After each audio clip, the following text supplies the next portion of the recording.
the soundproof torture chambers,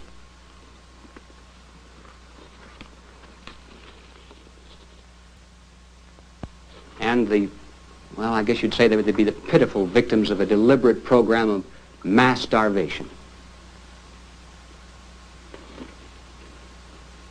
You know, it's actually hard to believe that these children, even down to age 2, were starved in this fashion in communist forced labor camps. Well, now the other example is this pamphlet entitled On the Morning of March 15th, and it consists of photographs and factual descriptions of the results of a communist terrorist raid in northern Angola on the morning of March 15, 1961. Over 200 Europeans and 300 Africans were murdered on that one day alone. Over 50 widely separated places along a 400-mile front were attacked almost simultaneously. In most places, every man, woman, child, and infant, every living creature, even the cats and the dogs, were killed in the most brutal and sadistic manner imaginable. Now here are some of the less nauseating photographs, which hardly need description.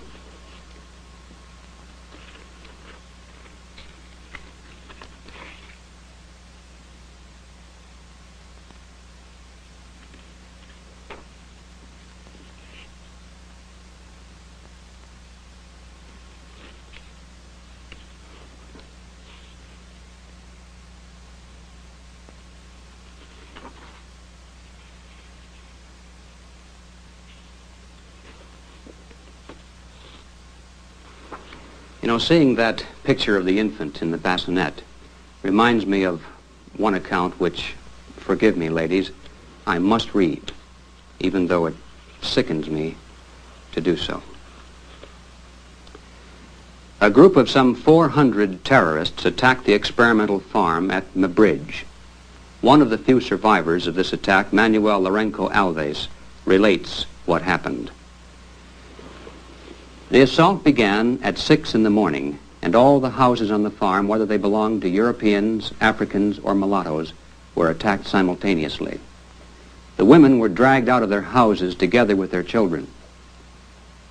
In front of the mothers, the terrorists then proceeded to cut off the legs and arms of the children, and then started to play a grotesque game of football with the twitching bodies. The women and girls were then led away, stripped, raped, and cut up.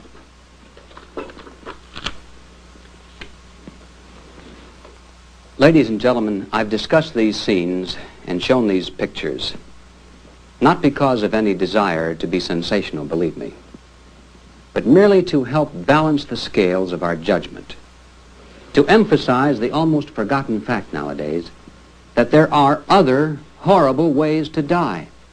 Ways, as a matter of fact, that make the instant flash of a nuclear bomb seem merciful by comparison. And keep in mind that these other horrible ways to die are not the result of an event that happened almost a quarter of a century ago.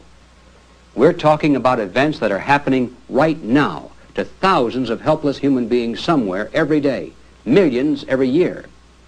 And we're not examining the unfortunate byproduct of an effort to bring an end to a long and bloody war. These incredible acts of brutality are the deliberate, premeditated works of men whose sole purpose is the destruction of human life and human values. But we're so saturated with peace propaganda and the specter of the mushroom cloud that we seldom have occasion to ponder these facts.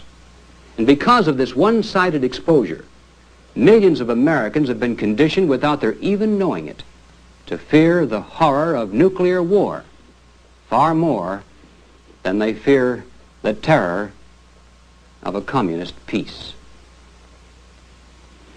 The communists have been winning this war because they've mastered the art of total warfare, while we've been conditioned to cower in fearful expectation of a war limited only to weapons of mass destruction. And so, the premise of the grand design starts right off with a faulty assumption. Instead of wondering what might happen if all-out war should develop, we must wake up to the fact that we are in an all-out war right now for our very survival. And instead of allowing ourselves to become afflicted with a nuclear war fixation, we must recognize that because communist strategy is what it is, the chances of this war ever involving an exchange of nuclear warheads is so remote as to be almost incalculable in the overall equation. But that isn't all that's wrong with the grand design. Another fallacy that needs to be exposed once and for all is the absurd conclusion that victory is impossible. Ladies and gentlemen, victory not only is possible, it's inevitable. Let me repeat that because it's so important. If you remember nothing else I've said, remember this. Victory not only is possible, it is inevitable. The only question is, for which side? It's inconceivable that the forces of freedom and the forces of slavery can coexist side by side indefinitely. One or the other is going to triumph in our lifetime. And if you want to satisfy your curiosity as to which side it's going to be, all you have to do is take a piece of paper and a pencil and a graph paper and mark off one side with the year starting 1945. On the other side, using whatever measure you wish, mark the relative level of prestige, power, and influence of the United States and of world communism. Chart the progress through the years right up to the present, and I think you'll find the resulting bar graph to be highly instructive. With hardly any deviation in the line, the power of world communism has been moving steadily upward, while that of the United States has been moving and sinking from one new depth to another. Take a ruler, then, and project both of these lines into the future, and you can see in very graphic form that unless there are some drastic changes in U.S. foreign policy, a policy that's been followed consistently by all administrations and both political parties since 1945, we are going to lose. It's as simple as that. Now, don't misunderstand me. I'm not a prophet of doom. I'm not saying that we're going to lose. I'm saying only that in order for us to have any chance to win, we must first wake up to the reality of that grand design that is U.S. foreign policy, and then we must set about to change it. And that, of course, leads us to the third and final question: change it to what?